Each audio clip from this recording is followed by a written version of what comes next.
We have Coach Goldwin Monteverde, Harold Alarcon, Raylan Torres, and Quentin Milora Brown. Coach Goldwin, congratulations for this victory. It is a hard-fought game, especially UST led in the first half, but you got your bearings back in the third quarter. So what can you say about this Final Four game? What can you say? Please move closer to the mic. For us naman, we expected naman a tough fight against UST. The way they run the program this season, nakita naman natin as the season progressed, they were improving a lot. On our end, importante sa amin right now was, the way we responded.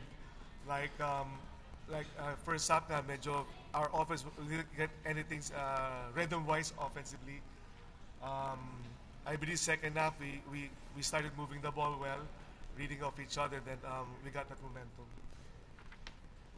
Thank you to Harold. You had 16 points, 3 rebounds, 1 assist, and mga crucial yung mga tira mo in the fourth quarter to preserve the lead. So ano masabi mo na eto, nasa finals kayo ulit, Harold? What can you say?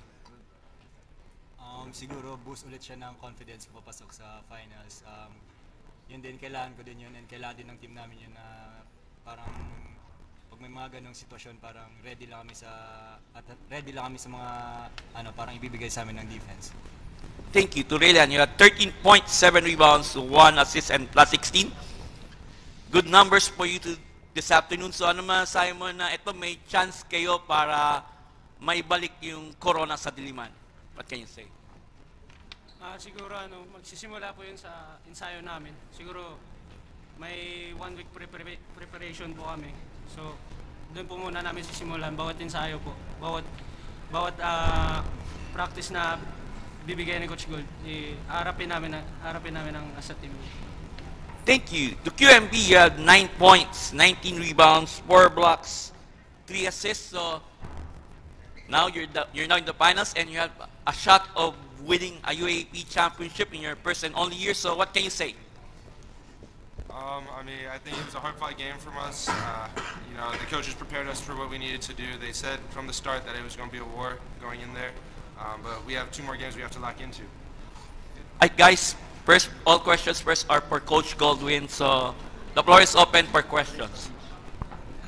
Coach, third quarter, it seems like UST, 6 na yung lamang, and then all of a sudden, may parang bumawi kayo, you flip the switch. Coach, can you take us back to that third quarter run? Anong magandang ginawa ng UP, ano nagbago after the half?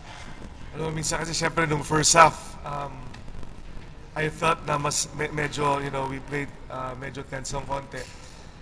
Minsan kasi ganun, sobrang gusto natin malalim, minsan medyo nagmamadali. But then the second half, I believe na, they trusted each other more. I think mas naintindihan namin na, we should, sa bakit ng challenges, we should play together, which naman, nangyari ng third quarter sa amin.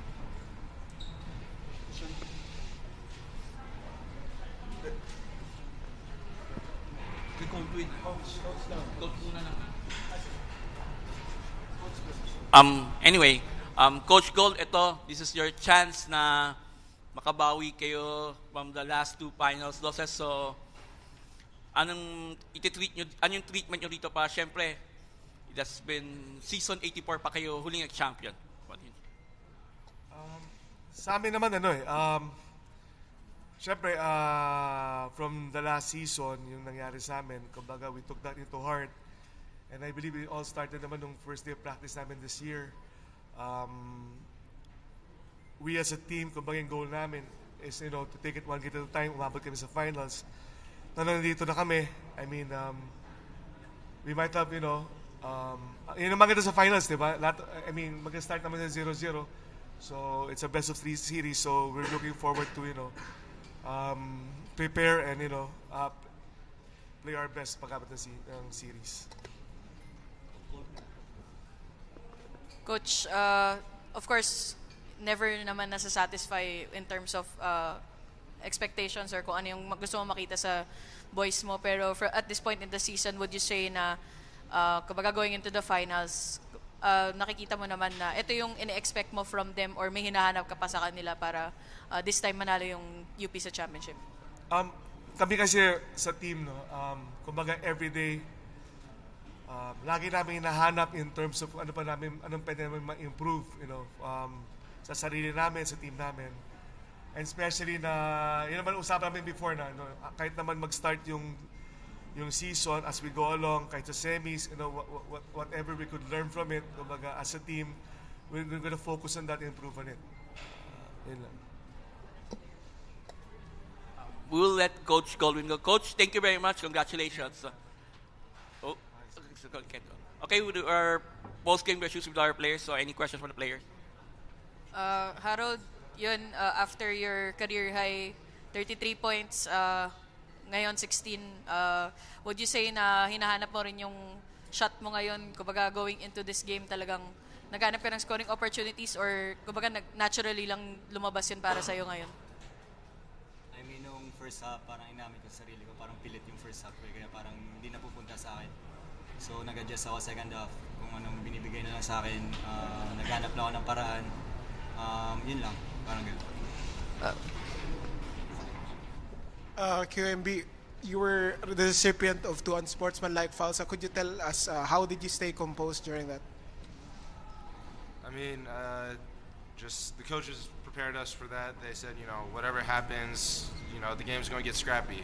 So just whatever happens, play through it, and just don't let them get into your mind, because you don't want to be in a situation where you sacrifice a future for what we're looking at. So they prepared us that way.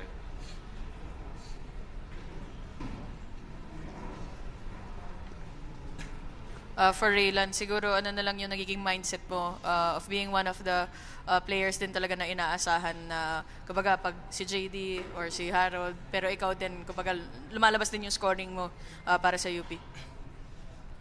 Siguro ano lang ng tempo lang din sa akin kasi yung may role ako sa team eh. So siguro yung mga shots ko na nangyari lang yun. Tas siguro nagkumpiyansa lang ako. Sabi lang din ni Coach Gold na magkakumpiyansa lang ako kung may binigay na oras na open ka, tira mo lang. Yun. Q, it's your first Final Four and gonna be your first finals here in the UAAP. Knowing the history, of course, of the past few campaigns of UP, what's your mindset going into it, especially as being one of the new recruits for the team this season? For me, it's just all about winning. Whatever it takes, everyone needs to step up on the team. Everyone knows that there's going to be sacrifices that need to be made, and just being prepared to do whatever it takes. For Harold and Rayland, of course, nandito kayo last year. Nung yun nga, hindi napalad yung UP na manalo ng championship. Siguro, although hindi pa natin alam kung sino yung kalaban nyo ngayon this time sa finals, ano na lang yung mindset nyo na kumbaga maiba yung maging final product this time ng season nyo? Siguro yung mindset namin, maging ready lang talaga kami. Kahit sino man kalaban namin. Kasi yun naman lagi sinasabi sa amin ni Coach Gold eh. Kahit sino man kalaban namin, bigay namin lahat ng meron kami. Tsaka makakaya namin. Tas, siguro prepare lang kami ng maayos sa ensayo. Siguro para sa akin, expect natin na lang pero mag-prepare, maging ready lang for everything na mangyayari sa finals. Yun nga masakit na yung nangyari sa amin, dalawang finals na runner-up. Tingnan na natin this season. To the players, although yun nga 3-0 nyo UST this season, pero binigyan kayo ng magandang laban. So what are your thoughts playing against UST? Harold first.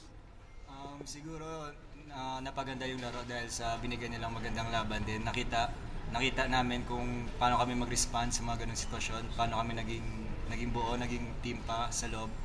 Makakatulong sa amin yung papasok sa finals na nangyari sa amin yun. May mga adversity, may mga hindi okay na nangyayari, and the way namin i-handle yung mga ganung bagay para makakatulong siya sa amin papasok sa finals. Same question, gaano yung importante yung game nyo against UST heading to the finals? What can you say?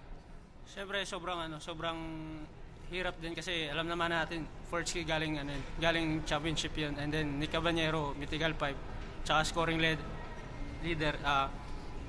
Siguro na naging binigyan kami nila ng magandang laban, tas binigyan kami ng magandang preparation pa puntang finals. And last Q. I mean, as they said, like mindset, just being prepared for whatever happens. As a coaching staff is going to give us the game plan, and it's up to us to execute. for the veterans. Heading into the season, I couldn't help but feel there was an extra fire within all of you, an extra fight and extra want. Can you confirm or deny that? And if there is that extra something, what do you think the difference is this season? What's the extra drive and motivation?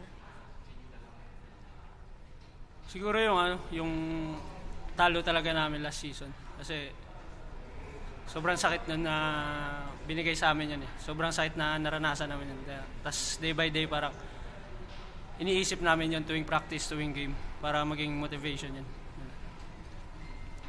I mean, yung mga talong ganun, mga failures, ano din sa amin, big help din sa amin as a team and as a player kasi doon kami mag-grow eh, doon kami mag-learn sa mga mistakes namin and doon pa mas lalo na de-develop yung character namin as a team. Congratulations, Harold, Leyland, and QMB. Thank you.